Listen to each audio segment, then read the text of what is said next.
I want to tag this text for a few minutes and talk about but God. Simply talk about but God.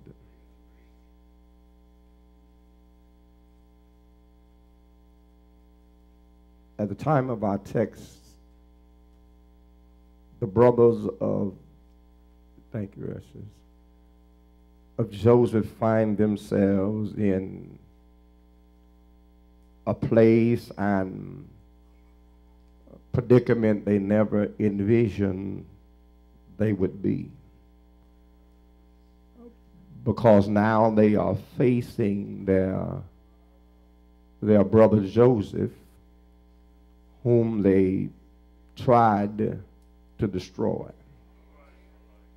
They thought that he was done away with when they sold him into slavery, in help in this house.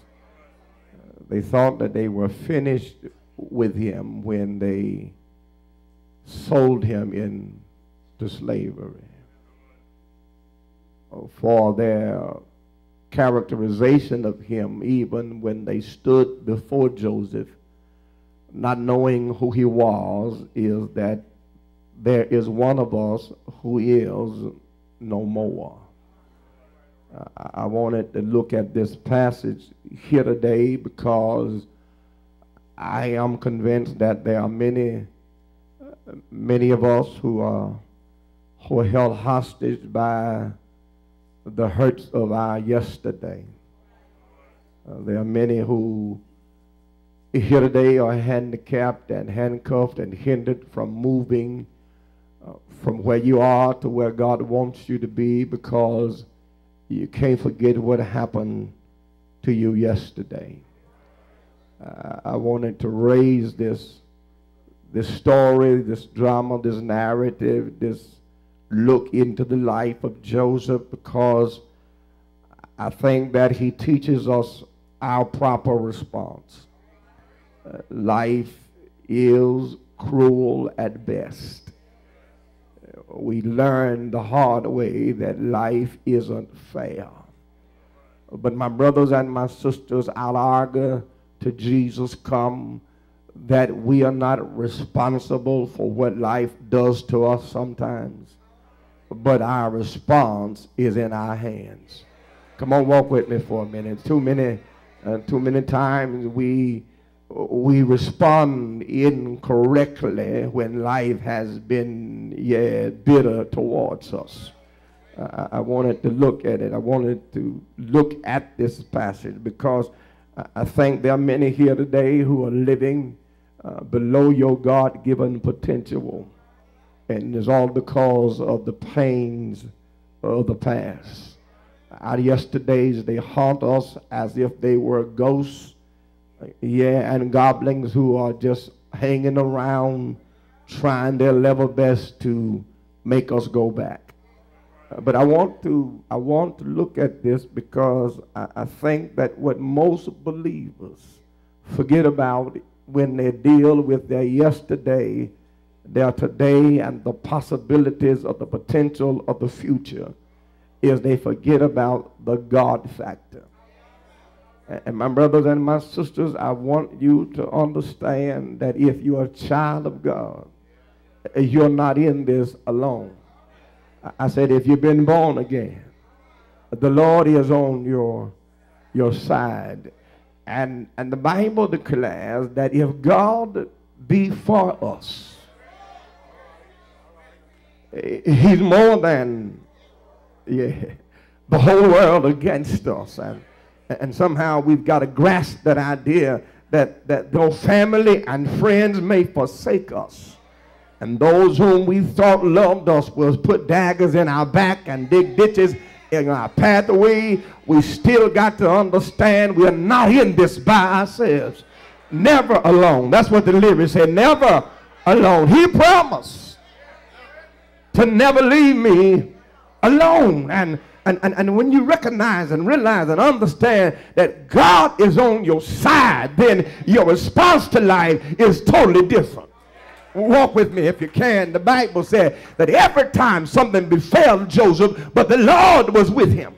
Talk to me if you can. They sold him into slavery, and the Bible said, but the Lord was with him.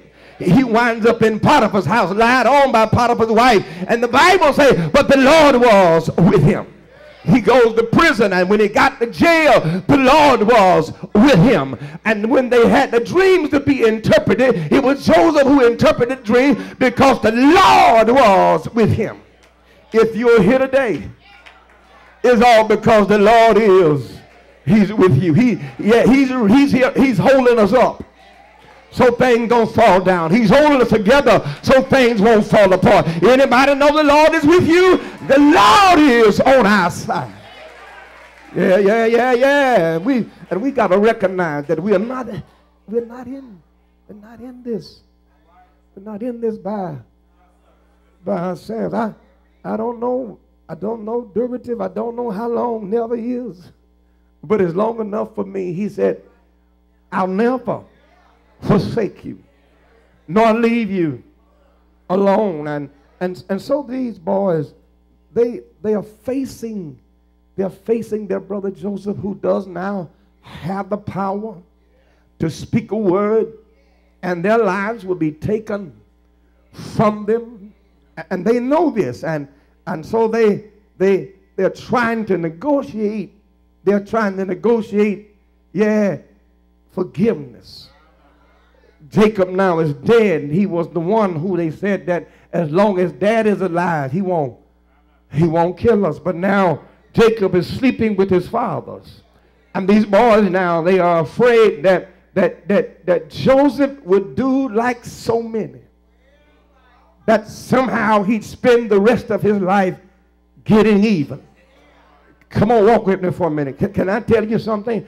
If you got pains in the past and you're in the present, it's not worth your getting even. It's not worth you giving them the privilege. It's not worth you going back trying to straighten out what somebody done to you, because if they done it to you and you still here, you alive right now, you ought to be a witness. If you made it because they thought you couldn't take it, and if you're here right now, why in the heavens do you want to add them to your plate? Go back and talk about, well, I'm going to get even, and I'm going to get away from them is what I'm going to do. I'm not going to give you the privilege of occupying space in my head without paying rent. You're not even going to be on my little mind. But you know that this is what they thought would literally happen. And so they are begging. They're begging for their life, literally, because Joseph has the power to kill them. And I want to just look for a minute at Joseph's response to what his brothers had done to him. I want you to see that maybe, just maybe you're looking at the flat tire wrong. Just maybe you're looking at the loss of the job wrong. Just maybe you're looking at the broken relationship in the wrong light. Just maybe it may not be the way you see it. You might need to take another look at it. I mean, after all, Thaddeus, if anybody had a reason to be angry, it could have been brother Joseph. Walk with me if you can. I mean, come on, he didn't do nothing to those boys, and they sold him. He didn't do nothing to Potiphar's wife, and she lied on him. He didn't do nothing to the baker, and he forgot him. But God, I said, but God never forgot about him, and he brought him from the pit to, help me here, to Potiphar's house, to prison, to the palace, and now he's in power. How do you handle it when God literally places your enemies in your hand? Oh, I tell you, we find out how saved we are not when folk messing with us, but when we have the opportunity to mess with them and don't do it, we find out how saved we are. We find out how saved we are not when folk lying on us, but we find out how saved we are when we got an opportunity to lie on them and we tell the truth. And we listen, God will do it. I say he'll do it. He'll literally put them in your hand, and then you find out how saved you really are. Ain't that to you? When folks messing with you, you want to play the victim. But what happens when God gives you the high hand? What happens when God put the trigger in your hand, the gun in your hand? Do you pull the trigger, or do you lay it down and say, I'm praying for you? This brother Joseph had all the power to literally wipe them off the earth, and nobody would have ever known who they were, because nobody else knows that these are his brothers.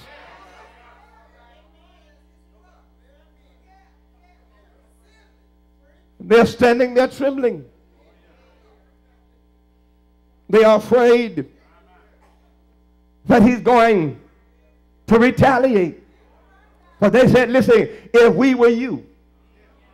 See, this is why folk be so scared that you're going to knock them out. Because if they were in your position, that's what they would do. This is why folk can't understand. They leave confused when you speak to them when you ought to cuss them out.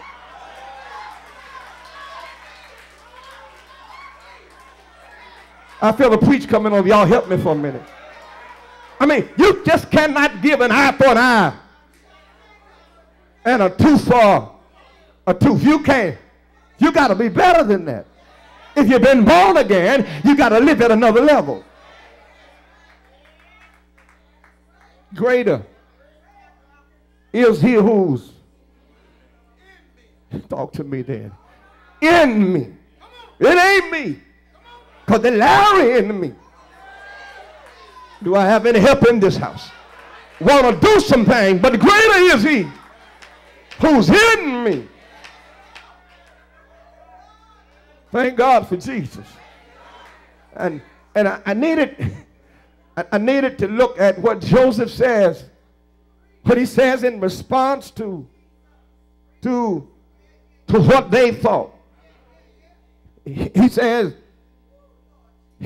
really, am I in the place of God? Listen to me, my dears. Listen to me. You cannot repay your enemy like God can. See, if you kill them, we're going to charge you with murder. But if God kills them, we're going to charge that to natural causes. Y'all missed it. Y'all missed it. See, if you put them in a bad light, you're going to get mud on your garment.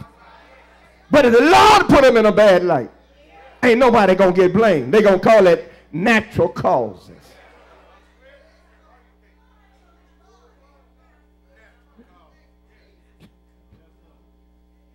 Got no time to be trying to fight with you. Run you down and get even with you as low down as you are. For me to get even with you, I got to get on your snakish level. I got to get in the mud with you to fight you. I got to get all out of character to fight you, because where you live at is in the basement of life, and I got to come from the penthouse to fight you in the basement. You must be done lost your mind. When God is everywhere. So I just decided to let him handle it. Joseph said, why are you all afraid of me? He said, look, but now as for me, what you thought was evil. See, I told y'all you've been looking at this thing wrong. You meant it for evil. That was your whole intent. I don't care how you fixed it up. I don't care what it was wrapped in. You meant it for evil. That's what you meant. You brought it, but you meant it for evil. That's what he said. But as for you, you thought evil against me. That's what they intended. They meant it to hurt him, to harm him, to hinder him, to erase him. But I like what he says. He says, but God. Now when but is used as a conjunction, It is used to state the impossibility of anything other than. He said, you meant it for evil, but God. I wish I had some people here that had some time to help me. Because you ain't the first somebody they tried to take out. You ain't the first somebody they lied on. You ain't the first one fell in that ditch they dug. You ain't the first one to feel that piercing dagger in your back, smiling in your face all the time trying to take your place. They call them kind of folks what? Talk to me then. Backstabbers.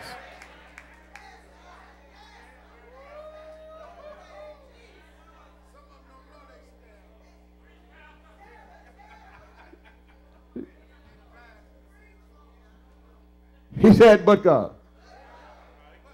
See, but God, when viewed in relation to the challenges of life, is what up is to down. But God, when viewed into the challenges of life, is what life is to death. I wish I had somebody here. See, but God stands totally opposed to the negative roar of the world. The world said no, but God says, help me then. The world say can't, but God says, well, talk to me in here. The world say you won't, but God say, oh, I'm going to preach in a minute. The world say stop, but God says, well, help me then. See, the world say you won't ever be nothing, and God said through Christ I can do all things. The world says defeat, but God says victory is mine. But God climbs the highest mountains. But God crosses the darkest valleys. But God sings the song of victory in the midnight hour. God exclaimed, I'm going to the enemy camp and take back what he stole from me. Oh, I know they took it, but God gonna give me the strength to make it anyhow. We think I better tell you, let's not keep us too long. If you're gonna embrace this idea of but God. See, I'm telling you, on the other side of but God is the answer to all of your questions. If you could just allow God into your life, I know you got a whole lot of reasons why you can't make it, but you take all those reasons and put them into but God, and you come out a winner on the other side. Do I have anybody here know what I'm talking about? I'm sick and tired of folks crying about, I don't know who my dad is. I'm a single parent. I don't care, but God. You ain't got to know your dad. I got a new daddy for you. His name is Jesus. You can still make it if you put your hand in the Lord's hand. Is it all right to take my time here? There's three things I got to tell you. If you're going to embrace this idea, Joseph said, you meant it for evil. You left me and told all our secrets, but God.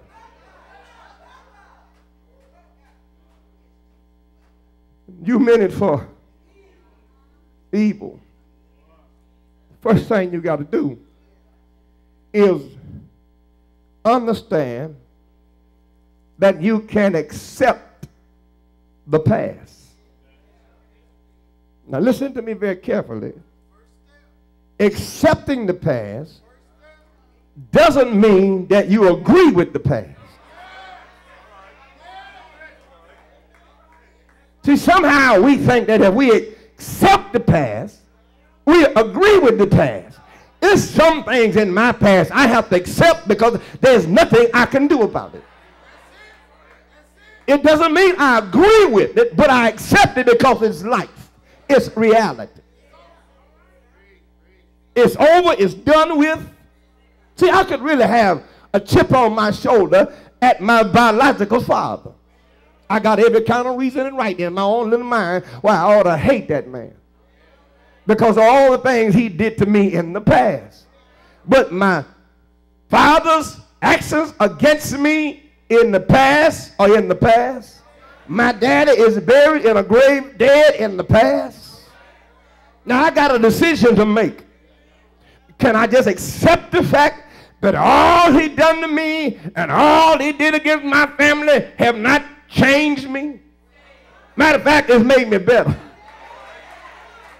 I could be bitter, but he made me better. I wish I had a witness here. Because I had the purpose in my heart that I need to be a better man than he was because he showed me the bitterness of life.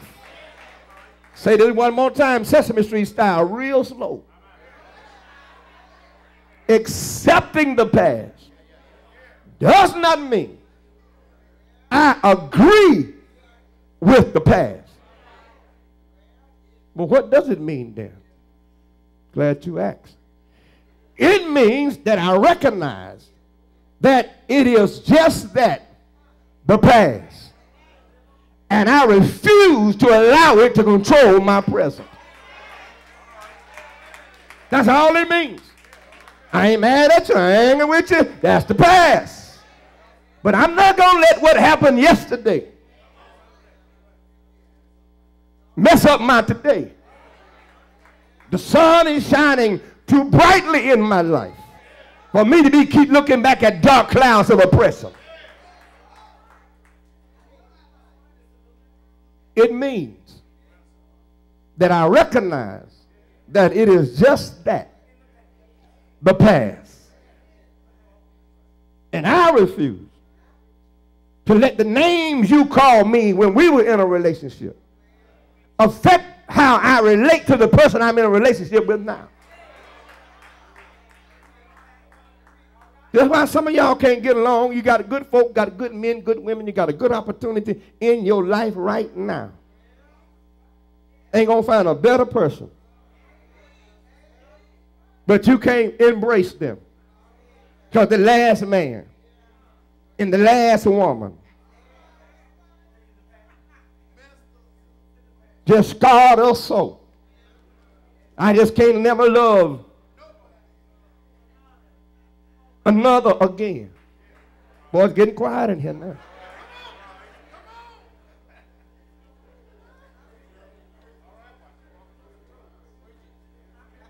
Yesterday is simply that. I don't care how much I sit here quiet, want to, attempt to, I cannot go back and change. You can. Now I need to help somebody here.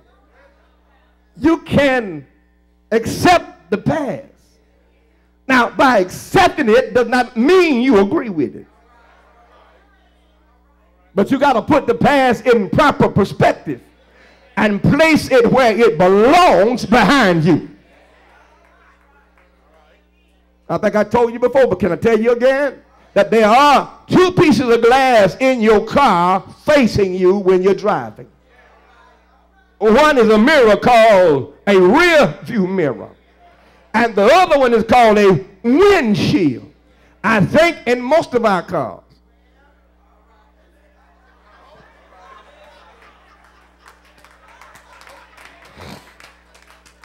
I think in most of our cars, Paulette, the windshield is larger than the rear view mirror. That's for a reason. It's by design from the factory. Because where you've been ain't half as important. I wish I had some help in here. As to where you heading. And you're going to find yourself in a ditch somewhere. You're going to collide with somebody. You're going to have a wreck because you're too busy trying to squeak your eyes down to the side of that rear view mirror.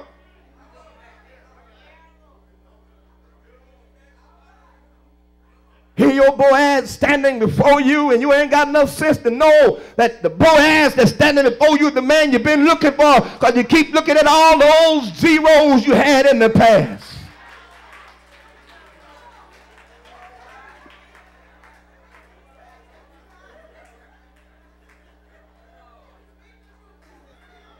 He done did everything that a Boaz would do. Put a ring on it, ask you would you marry him, and you got to think about what? You ain't got nobody. Ain't nobody else put a ring on it. And you talking about let me, come here.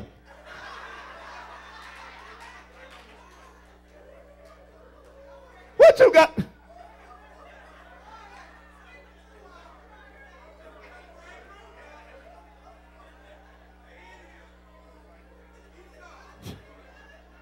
man done pleaded with you on one knee? Will you be mine? I got to think about it. Like you got some options.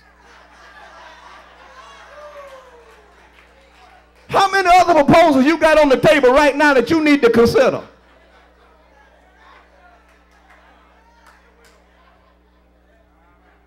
I'm trying to get out of point one. I really am. You can accept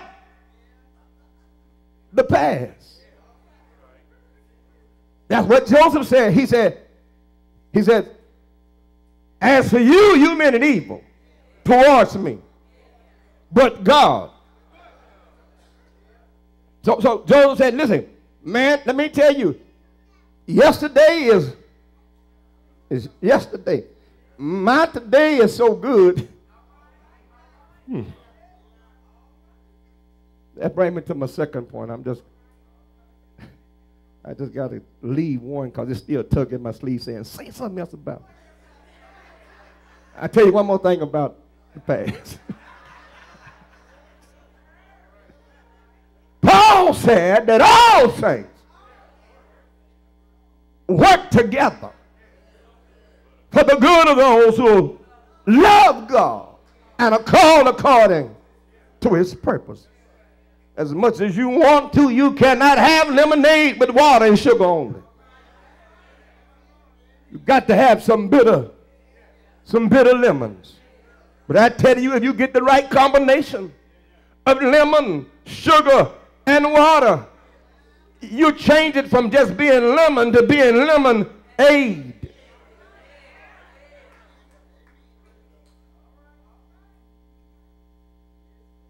Secondly, for the note takers, you can embrace the present. There's no need to play the what if game. There's no need to be talking about, well, see, what if I hadn't lost the job? You lost it. It's over with, done. You're gainfully employed now. This the present. The past is forgiven and gone. And my future is in God's omnipotent hands. So I'm free to focus on the present. Listen, Jim Elliott says this, and you need to get this because Elliott said something. He said something that he got my attention, so I know he said something. I think he's going to get your attention when I tell you what Elliott said. Listen what Jim Elliott said. He says, wherever you are, be all there.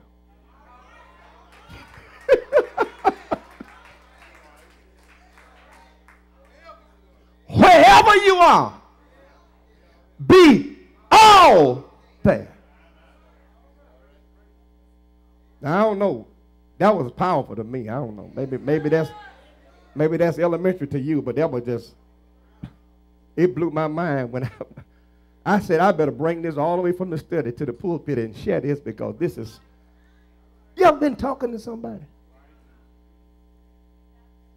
And they wasn't all there.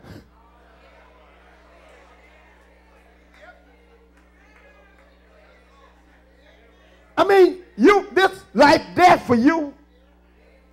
This is serious for you. And they are not all.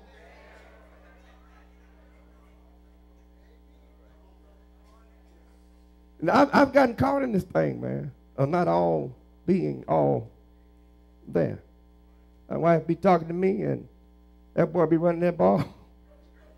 My wife be talking to me, and that boy be running that ball. And then she said, now, what's your answer? I said, huh? I ain't heard no question because I wasn't all there. Your present, your today deserves the best you can be. I refuse to be shackled to my past so that every time I am confronted with an opportunity in the present, I get a flashback.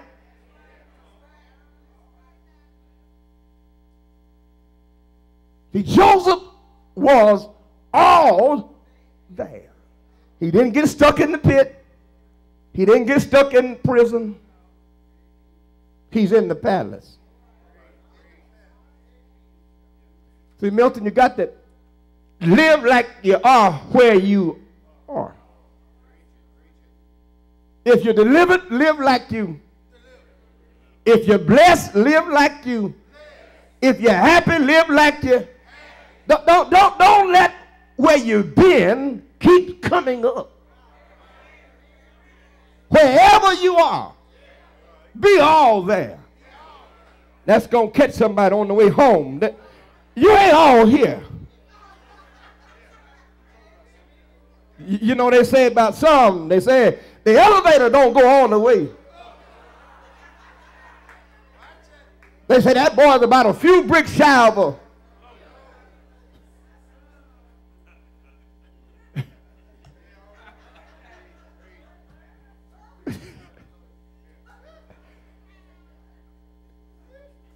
I'm going to say it one more time because there's somebody here didn't get this.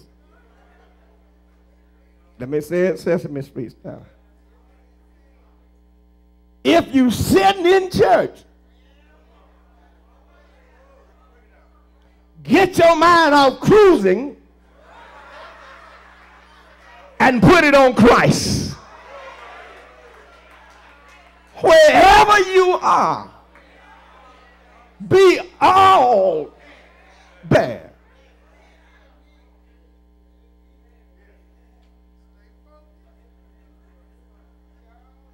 God wants you in the present. Watch this. Why does he want me in the present? Because that's the only place grace is going to flow. Don't need no grace in the past. He's already done handled that. Can't use no grace in the present because I hadn't got there yet. So the only place I get grace is right now.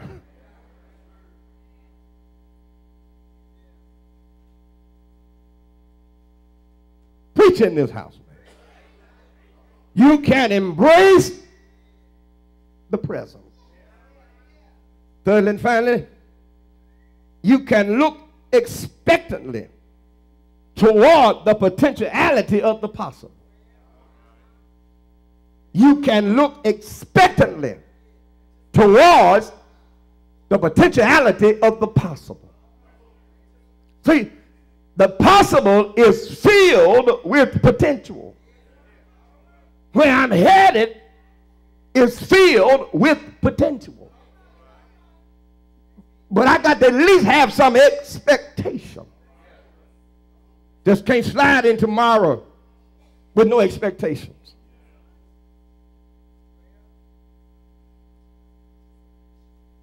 Where he leads me, I will follow. Joseph says to them, fellows, you jokers think y'all finna come over here to Egypt and mess up my good thing? Now, I didn't kill nobody in prison. I didn't kill Potiphar's wife because she lied on me. And since I've been in the palace, I haven't harmed nobody. Matter of fact, I tell you what I've done. God blessed me with a wife. And then she gave me 2 sons. I named one of them Ephraim. That means the Lord has been good to me. And I named the other one Manasseh, which means the Lord has caused me to forget my pain. Y'all missed it. He said, I named one boy Ephraim. Every time I call Ephraim, it reminds me of how good God is to me. And every time I call Manasseh, it reminds me of all God that brought me through. And some of y'all are here, and I get ready to leave you, need some Ephraims and Manassehs in your life.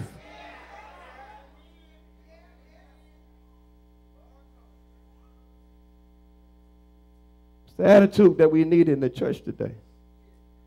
To understand no matter what we're going through, how bad things may get, no matter how the enemy attacks. Always remember, it may be dark now, but God God's going to turn it. I say God's going to turn it. I say God's going to turn it. I don't need to change the channel. God's going to turn it. And when God turns it, nobody can stop him. Huh? He opens doors no man can close. Have I got a witness in here?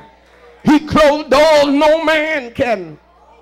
When God moves, I say when he moves, he does what he wants to do.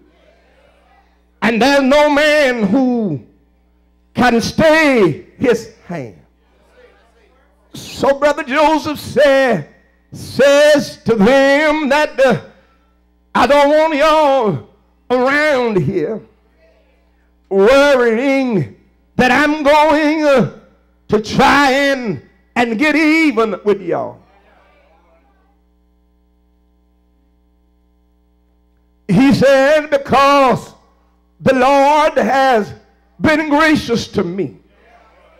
I have had time, yes I have, to look back over my life and realize that I wouldn't be where I am without the power of God.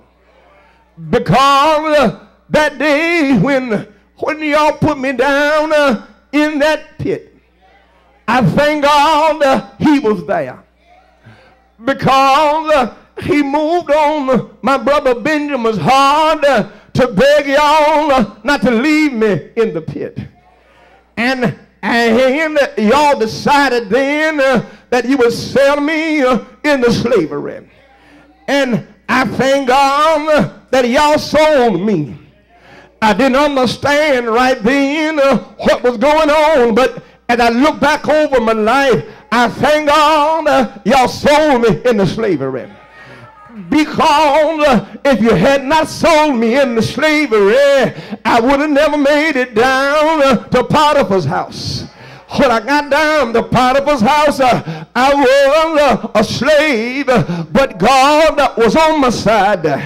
And he put me in charge of everything that Potiphar's owned. Do y'all hear me? And while I was there, he gave me favor, and he was there with me when his wife lied on me. If I hadn't had God on my side, I'd still be in prison. But when I got down to the jailhouse, I didn't get angry with y'all because I could tell God was still on my side. Anybody know he's on your side today? He said, when I got in prison, I didn't get put in the back of the jail. The Lord elevated me and I became head trustee. Do y'all hear me? And the gift he gave me, I was able to use it in a strange place because I was able to use it in prison. Do y'all hear me? He said, when I was in prison, yeah, Lord, the butler and the baker, they both had a dream. Do you hear me? And I was able to interpret those dreams. I told the butler, yes, Lord, things are going to get better for you. In 3 days, you'll be in, yes, Lord, Pharaoh's vessels. And I told the baker, in 3 days, your head is going to be cut off your body. Do you hear me? And I told the butler that when things go well with you, remember me. I want to tell y'all today, your deliverance is not in the hands of nobody else. Your deliverance is not in your family's hand. Your destiny is not in your friend's hand. But you better put your life in the hand of the Lord, because he will only do it what he did. I said he will years he afflicted for you.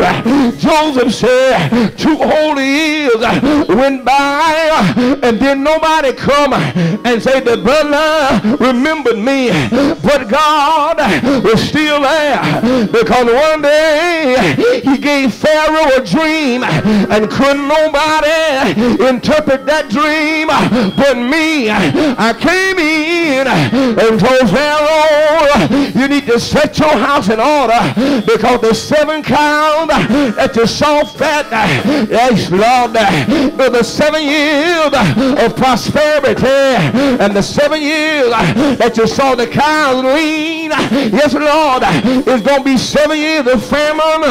And I gave him a plan to put the food in the crib, and that's why you're here right now. You meant it for evil, but God meant it to my good. Is there anybody in the house today who know you're here today because the Lord made a way for you? Don't play with me now, but I need somebody in this room that know if it wasn't for God on your side, you wouldn't be here right now. If you're not too ashamed to be a witness, just wave your hand and look at your neighbor and tell them, but God, he did it for me.